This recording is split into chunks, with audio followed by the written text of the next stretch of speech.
Como eu disse, o ministro Alexandre de Moraes falou mais cedo no Conselho Nacional do Ministério Público e no seu discurso pedia por uma regulação das redes, associava isso aos chamados Gabinete do Ódio, aos incidentes do 8 de janeiro, e falava que aparentemente uma anistia, seja ao 8 de janeiro ou a outros casos, não parece ser provável no futuro próximo. O que dizia o ministro é que isso traria impunidade. Claro, isso tem impactos muito grandes conforme se discutia a possibilidade de anistia às pessoas condenadas pelo 8 de janeiro no Congresso Nacional. Ainda no dia 27 de novembro, então cerca de 2 semanas, haverá um julgamento que efetivamente pode atuar como uma regulação das redes sociais. O STF irá julgar uma série de casos cuja jurisprudência pode trazer efeitos de regulação para as redes sociais. E claro, fica a pergunta, um caso como esse pode influenciar tudo isso, pode trazer legitimidade a uma ou outra narrativa? Para entender o assunto, eu conversei com o Dr. André Marcília, ele que é autor do livro Censura por Toda Parte, foi o primeiro advogado a atuar nos tais inquéritos das fake news, atos antidemocráticos, etc., e é professor de Direito Constitucional. Conversamos então com o Dr. André Marcília. Vamos lá, vocês conferem. Doutor, primeiro de tudo, muito obrigado por conversar conosco.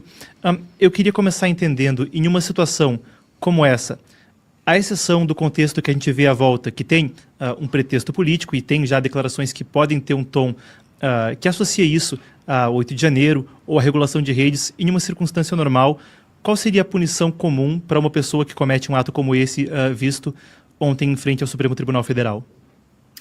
Pois é, muita gente tem falado, não, porque o ataque foi contra um prédio público, um prédio do Supremo, então isso seria terrorismo. Não existe isso na nossa legislação. A nossa legislação tem 2 artigos que se encaixam exatamente no que aconteceu ontem, que é o 250 e o 251 do Código Penal, que diz que quando você atrapalha ou vias públicas com incêndios ou com explosões ou prédios públicos, você vai ser punido por esses 2 artigos, que são artigos normais, que enquadram situações absolutamente normais, não tem nada a ver com ataque à democracia ou qualquer coisa do gênero. Então, se o nosso Código Penal tem um artigo prevendo explosivos ou incêndios em prédios públicos, é porque incêndio em prédios públicos não é necessariamente um ataque terrorista. Então, é isso que deveria se enquadrar, claro, se a pessoa tivesse restado viva, é ali que ela se enquadraria, nesses 2 artigos do Código Penal. Na esteira dos eventos, a gente viu já questões de investigação, circulam informações de que isso já esteja com o ministro Luiz Roberto Barroso e que deva seguir para as mãos de Alexandre de Moraes para investigação e inquérito a respeito do assunto e que isso possa ser associado à cauda de processos, incluindo casos como 8 de janeiro, fake news, inquérito, etc. E a gente viu mais cedo hoje o ministro Alexandre de Moraes falando precisamente que isso é uma consequência de Gabinete do Ódio, que é um evento similar, que tem a mesma gênese que o 8 de janeiro. Então, em um primeiro momento, qual a sua reação à declaração do ministro Alexandre de Moraes? E o que você espera que possa ocorrer com um caso como esse, com a probabilidade até de que ele seja associado a inquéritos já em curso quanto a esses eventos anteriores? Pois é, essa fala, inclusive, do ministro Moraes, ele de fato disse que isso já está com o presidente o Barroso, para se avaliar se há ou não uma prevenção dele, né? Uma prevenção dele, Moraes. Isso é inviável, é contraditório. Se a gente pensar que o ministro Barroso vai, num rápido olhar, entender que esse episódio tem uma relação com 8 de janeiro, então para que está sendo investigado? Então, ou não tem sentido a gente investigar, porque a investigação, imagina, você relacionar um ato isolado, porque foi um ato isolado, a pessoa não estava com ninguém, ela se matou. Como é que é possível, num rápido olhar, entender que aquilo está relacionado com 8 de janeiro? Isso somente é possível com muitas e muitas investigações. Só que o problema é que se houver muitas e muitas investigações, essas investigações terão que ser feitas na primeira instância, justamente baseado nesses 2 artigos que a gente comentou, 250 e 251 do Código Penal. Ou seja, sinceramente, se exclua do STF a apuração do caso. No entanto, se isso for para o ministro Moraes, por prevenção, se concluir-se que isso tem relação com 8 de janeiro, então por que a Polícia Federal está investigando? Ou o que ela está investigando? Já está concluída toda e qualquer investigação. Então agora o STF tem uma sinuca de bico que é ou ele aguarda as investigações, e isso deveria ficar na primeira instância, ou ele assume que a investigação está concluída, e é uma investigação feita com toda a superficialidade do mundo, porque não é possível se relacionar juridicamente esse ato de ontem com o 8 de janeiro num rápido olhar. Mas é o que vai acontecer, Marcos. Eu não tenho a menor dúvida de que é isso que vai acontecer, justamente para que o STF possa reforçar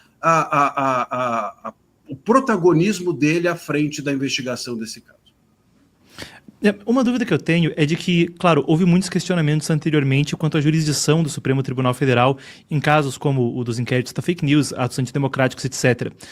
Mas esse mesmo regimento interno que foi utilizado de forma a entender que os ataques investigados, as questões investigadas naqueles inquéritos ocorriam nas dependências da corte, por via virtual, etc., esse não seria um caso onde realmente aconteceria nas dependências da corte e justificaria a utilização do regimento interno nesse sentido? Uma boa pergunta, mas o regimento 43 do regimento interno, ele fala nas dependências da corte, essas dependências têm que ser internas, né? Ali, aquele pátio, ou aquela, é entendido como uma via pública. No máximo, a gente pode compreender, tanto que é uma via pública, que ali não é vedado, não é isolado, né? Claro, há segurança, porque está na proximidade do Supremo Tribunal Federal e dos demais prédios, mas aquilo é um ambiente, é um espaço público, então não se pode entender como uma dependência interna. Se ele tivesse entrado no prédio e feito isso, aí, sem dúvida, o próprio regimento daria conta de ser aplicado, talvez pela primeira vez, de uma forma adequada. Mas, ainda assim, esse regimento não faria com que esse caso fosse para os inquéritos das fake news. Porque, de novo, para estar nos inquéritos das fake news, mais do que o STF tem que ter competência para o caso, ele precisa ter uma conexão do ato com qualquer outros atos que estão sendo investigados nos inquéritos das fake news ou das milícias digitais ou dos atos antidemocráticos. Essa conexão é justamente uma pergunta que eu tenho, porque durante o discurso o ministro falou a respeito do 8 de janeiro, falou a respeito de que uma anistia significaria uma impunidade aparentemente em conexão com os atos do dia 8 de janeiro. Então, juridicamente, como se delimita essas fronteiras no sentido de um caso poder respingar no outro? Qual a necessidade material dessa conexão? Porque aparentemente, pelas evidências que se tem até o momento, por mais que seja um crime que pareça ter um cunho político, não é necessariamente uma coisa que tem conexão material direta a outros eventos anteriores, né? Então, a pergunta é, como se faz essa associação de que um caso possa influenciar outro, como, por exemplo, a questão de anistia ou não anistia, ou uma questão que sequer está no judiciário, mas no legislativo, não é? Tem dois pontos importantes do que você trouxe. Primeiro, que a conexão, do ponto de vista jurídico, ela precisa que você tenha as mesmas partes ou exatamente o mesmo objeto, né? Então, não há as mesmas partes, ele não estava necessariamente ali em nome do ideal do 8 de janeiro, nem sei se ele estava no 8 de janeiro, creio que não, senão ele estaria, inclusive, preso, mas os objetos são diferentes. Né? Muita gente fala assim, mas ele tentou, ele publicou no Facebook, ou ele publicou uma mensagem dizendo, ou a mulher dele parece que deu uma declaração dizendo que ele queria atacar ministros. Veja, o que um criminoso pensa em fazer e o que ele faz são coisas completamente diferentes. O que ele pensa não é crime, o que ele faz é crime.